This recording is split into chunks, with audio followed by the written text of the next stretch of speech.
Para muita gente, um pet não é só um bicho. É de verdade um membro da família.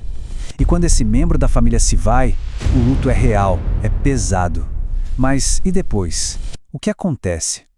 Pois é, uma mudança bem significativa em São Paulo começou a dar uma nova resposta para essa pergunta. E é essa história que a gente vai desvendar agora. Imagina a cena. Estamos em Campinas, num dia que parecia ser uma despedida como qualquer outra. Uma família reunida, um momento de dor. Só que algo totalmente inédito estava prestes a acontecer ali.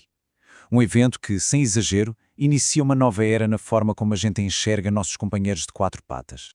E no centro de tudo isso tem um personagem que a gente não pode esquecer. Vamos conhecer agora o grande pioneiro que abriu esse caminho. Esse é o Pingo. Com sua cor de avelã, como a família gostava de dizer, ele não foi só um cachorro muito amado. Ele se tornou o primeiro animal de estimação a ser legalmente enterrado num jazigo de família, num cemitério público de Campinas, graças a uma nova lei.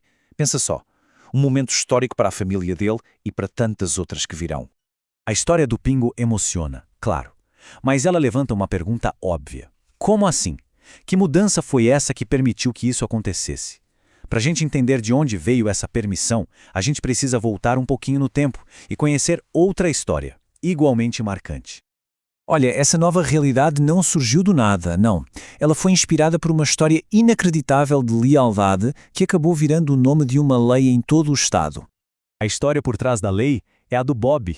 Pensa só, ele viveu 10 anos dentro do cemitério, ao lado do túmulo da sua tutora. A devoção dele era tão comovente que, quando ele morreu, a própria comunidade local se mobilizou e fez questão que ele fosse enterrado ali, pertinho dela. Esse ato de compaixão foi a sementinha que deu origem a uma mudança na lei de todo o estado de São Paulo. Então, com a inspiração da história do Bob, a lei finalmente saiu do papel. Mas, na prática, o que é que ela estabelece? Vamos dar uma olhada nos detalhes. E está aí, preto no branco, a publicação no Diário Oficial. Este documento aqui transforma aquela história emocionante de lealdade de um cão em política pública. É o reconhecimento formal, em todo o Estado, do vínculo que existe entre as pessoas e seus animais. Então, o ponto central é este. A lei estadual dá a permissão geral, autoriza o sepultamento.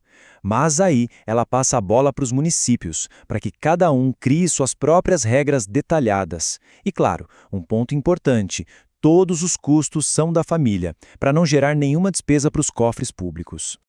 Ok, a lei estadual é a teoria. Mas como é que isso se traduz na prática? Vamos voltar lá para Campinas, onde a gente começou com a história do Pingo, para ver exatamente como a cidade colocou essa nova regra para funcionar. Em Campinas, o processo ficou bem claro e organizado. Primeiro, precisa de uma declaração de óbito de um veterinário, até para garantir que não há risco para a saúde pública. Depois, a família vai lá e pede uma guia de autorização. Tem também limite de peso e um prazo de 24 horas. Tudo bem amarradinho para que o processo seja seguro. E quanto custa? Bom, em Campinas a taxa para abrir a sepultura fica em torno de R$ 233. A guia de autorização custa um pouco mais de R$ 23. Se a gente parar para pensar, são valores que tornam essa opção bem mais acessível para muitas famílias se comparado com os cemitérios particulares para animais.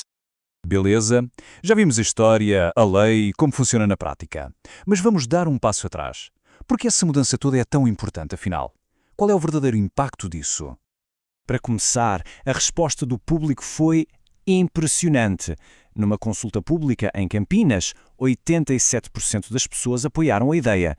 Isso mostra que a lei não foi uma decisão que veio de cima para baixo, sabe? Ela reflete um desejo que já existia na comunidade. A diferença entre o antes e o depois é brutal. Antes, as opções eram muito caras ou, pior, arriscadas, levando muita gente a fazer um descarte inadequado, o que é um problemão para o meio ambiente e para a saúde. Agora não.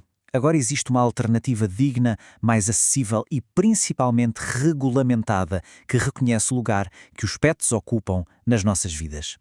E tem uma fala do autor da lei, o deputado Eduardo Nóbrega, que resume tudo perfeitamente. A questão não é obrigar ninguém a nada, mas sim dar uma escolha, dar uma opção que finalmente reflete a realidade de milhões de famílias. No fim das contas, a história do Pingo e do Bob Coveiro não é só sobre cachorros. É sobre a evolução da nossa própria ideia de família. Essa lei é um marco importante e ela deixa a gente pensando: se já dividimos a casa, a vida e agora até o nosso lugar de descanso final, qual será a próxima fronteira? Talvez mais direitos ou um novo jeito de entender o que é ser um tutor? O que é certo é que essa conexão profunda entre humanos e animais, ela não para de evoluir.